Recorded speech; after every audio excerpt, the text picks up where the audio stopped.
Who are we? Where do we come from? What purpose do we serve in this brief, precious life? We often forget to ask ourselves these questions.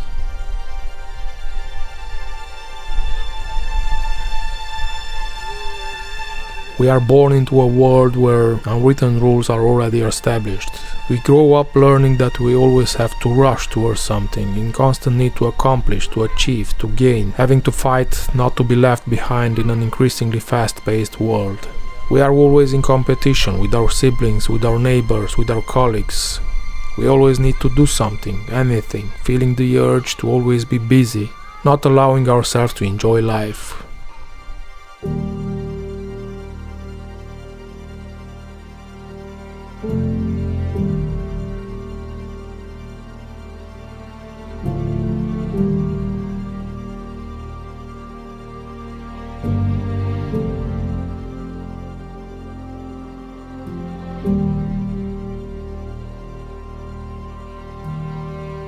We forget to simply sit and do nothing, just breathe deeply while watching the sun set or the stars shine.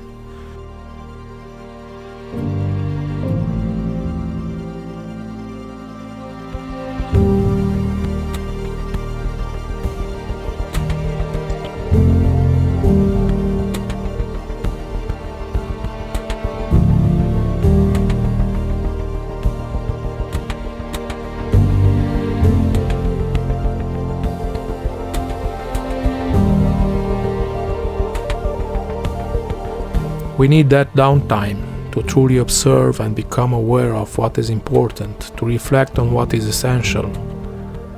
Our inner selves are being stolen, dragged around, pushed and pulled until they are forgotten somewhere in a corner, weak and undervalued. Our inner self becomes a stranger. It all started with a dream of breaking free from the chaos of city life and reconnecting with nature. We wanted to create a home where we would live sustainably and teach our kids the value of hard work and self-sufficiency, where we can be free of all that artificial pressure and finding that natural pace of life.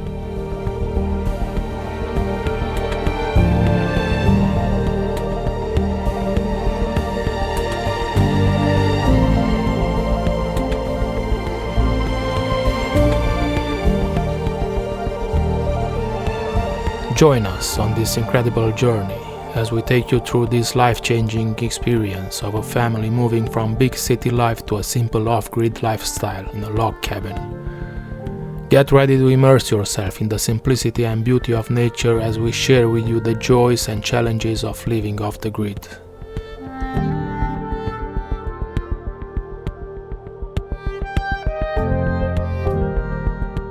So we managed to find and buy this century-old cabin, standing in good shape for its age, and started to renovate it.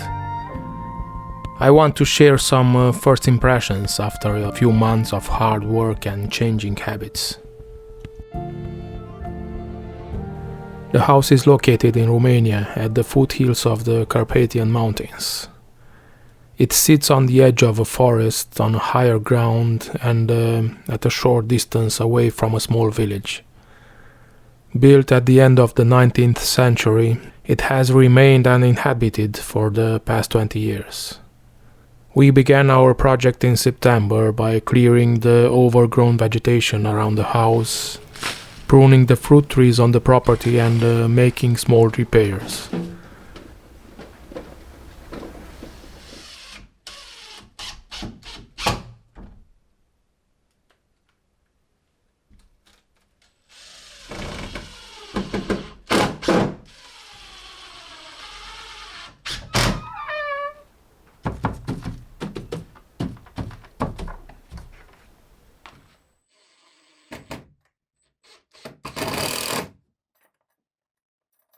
Many of these repairs are temporary fixes that need to be addressed before the finishing work will be completed.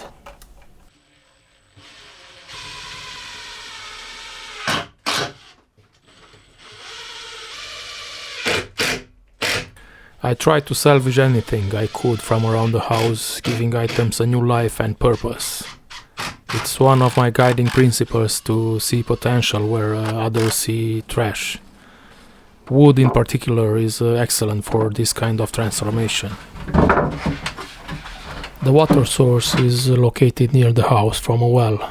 Unfortunately, this year, due to the drought, the fountain eventually dried up and water only returned with the rainy season. Moving forward, I need to address this issue by finding another spring and harvesting rainwater. I consider this place to be off-grid, even though we are connected to the power grid. Currently, I'm utilizing the grid, but in the future I plan to install solar panels so we can generate our own electricity.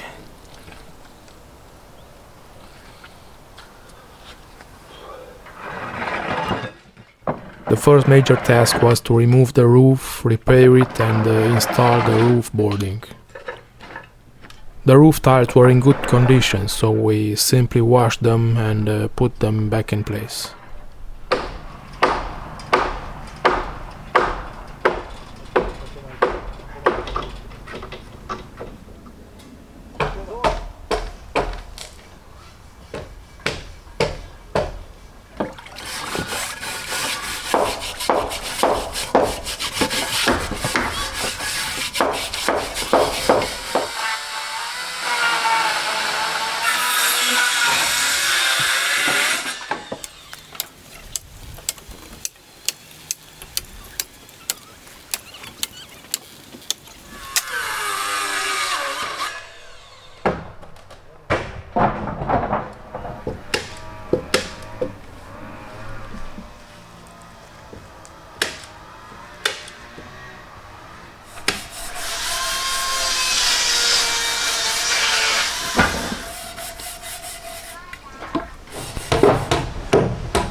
October arrived, bringing with it the harvesting season. We enjoyed a bountiful collection of walnuts, apples and rose hips. This was our first real experience of rural life, surrounded by the richness of autumn as everyone busily gathered the gifts of nature.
Obviously, we couldn't let the autumn pass without making lots of trips, by foot or by car, enjoying one of the biggest spectacles nature provides with its seasonal costume.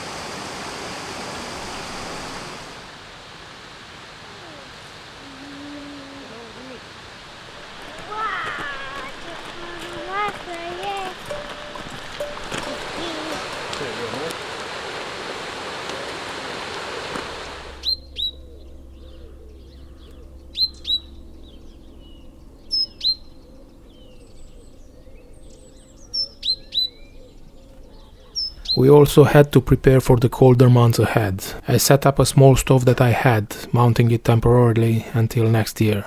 Additionally, I began working on insulating the room where we sleep. This project is quite challenging, as it needs to be done while we also live in the house. During the colder months, I found myself mostly on my own, as the conditions were not yet suitable for small children to be living here. When they're not here, they stay with my mother, a few hours driving distance away. It's not too far, but not very close either.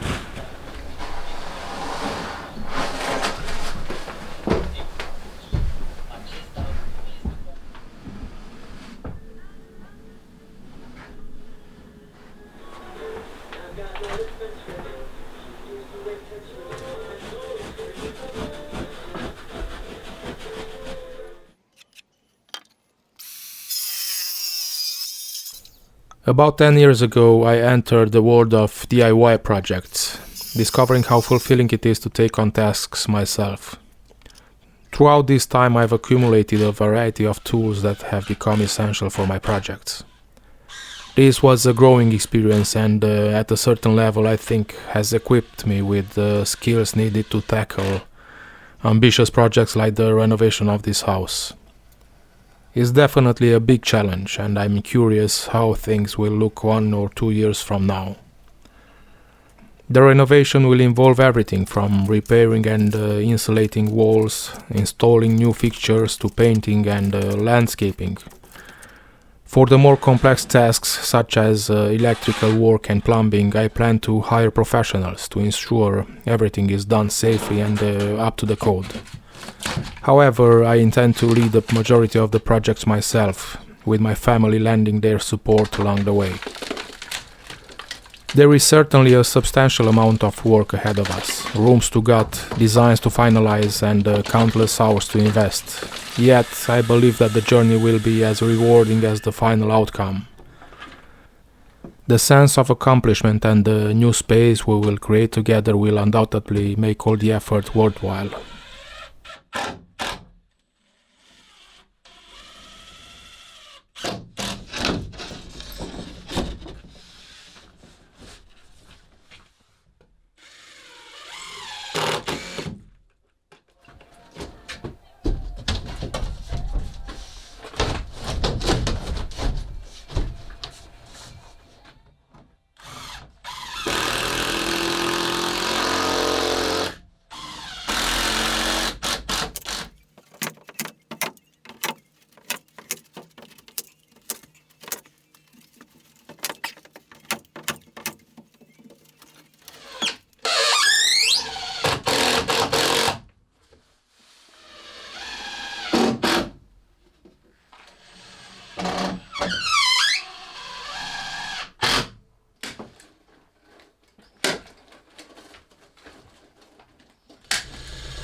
Tata.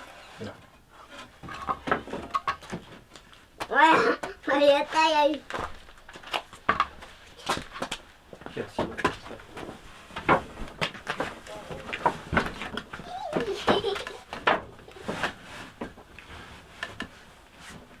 Tata. Tata. No, tata.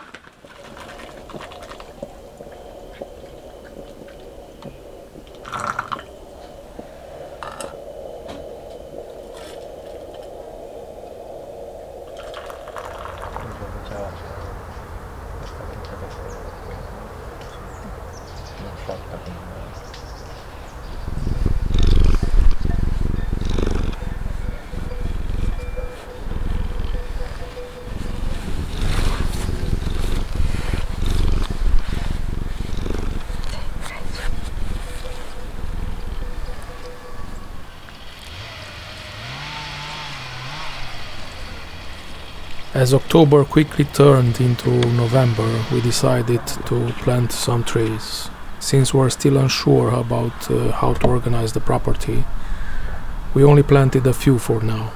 The kids were excited to participate, and I realized this is something I didn't do when I was a child.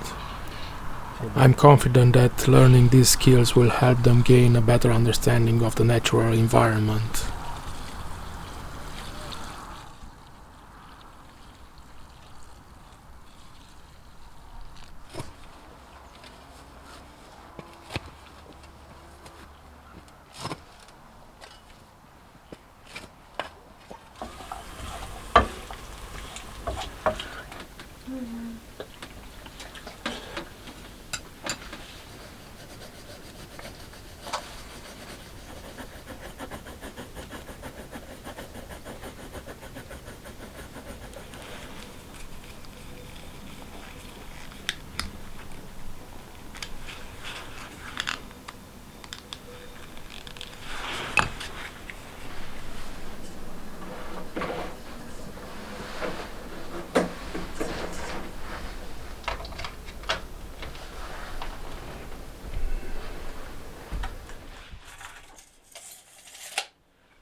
So here we are now in December at the present moment. The cold temperatures are preventing me from working effectively, and I feel somewhat restricted. The days are much shorter, making it seem like progress is moving slowly, which is quite frustrating.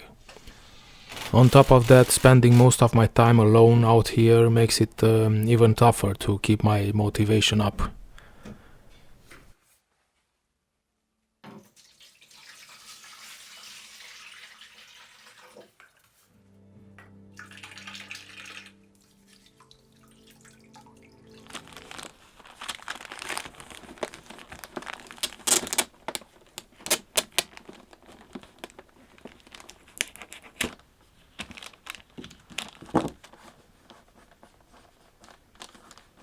The year is quickly reaching its end. The Christmas holidays are here and we are preparing to be together, celebrating this blessed period.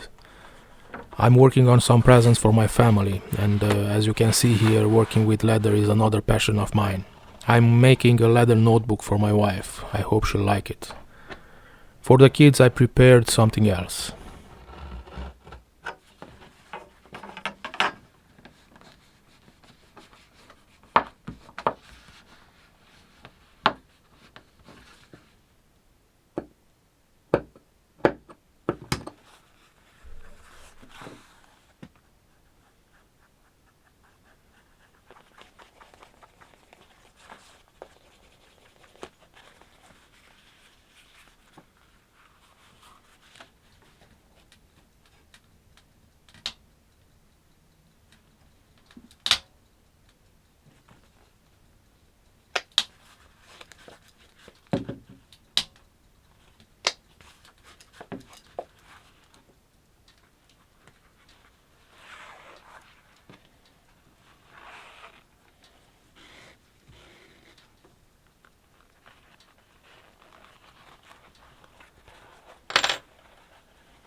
So what can I say after a few months into this adventure?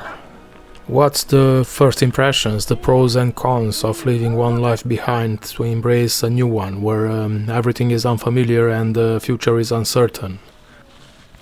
Are we running from something or are we running towards something? Things are not easy. As I mentioned before, it's a difficult challenge. However, we are already beginning to feel the benefits of these physical hardships. I've come to a significant conclusion which I'll share at the end. Sometimes the silence, especially when I'm alone here, is overwhelming. There are moments when I don't know how to handle it, and I even find myself wanting to escape back to a life where everything is served on a plate, not having to face the big silence with its big questions, where things felt more predictable and manageable. But those moments are indeed rare, and I always remember that I was striving for this kind of peace a few years ago. The time I can spend with my inner self, reflecting on my personal journey, on the well-being of my loved ones and on my relationship with God is priceless. These moments of introspection build us and makes us more human and wiser. Here there are no distractions and self-awareness and understanding is getting deeper.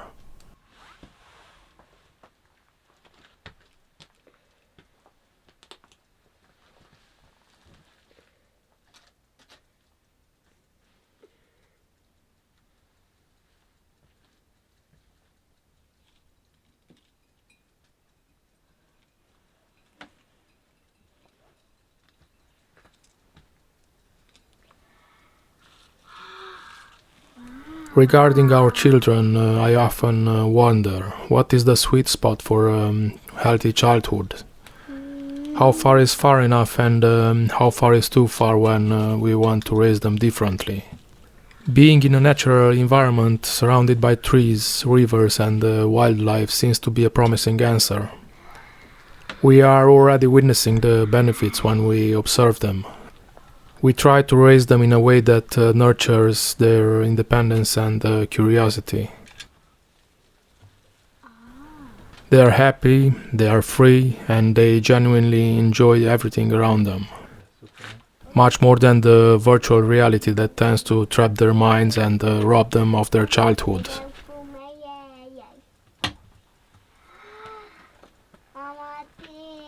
It will be even better when things settle down and the homestead is fully established.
Sfinților, Părinților noștri și al tuturor Sfinților, Doamne Iisuse Hristos, Fiul lui Dumnezeu, miluiește și mântuiește pe noi. Amin.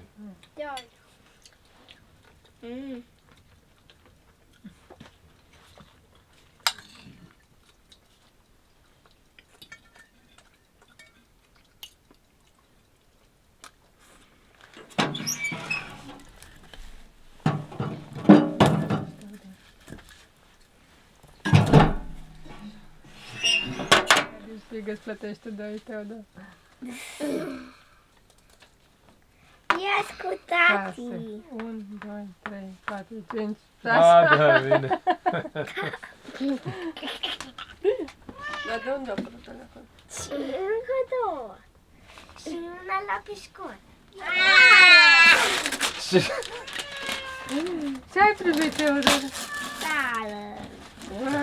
Nu înțeleg, unde a venit? Nu, de noi, eu, tata așa cu așa. Așa? Și poate a căzut unul. Și? Și? Eu morțul. Pian! Wow! Tata, uite, dai aici. Poate, au.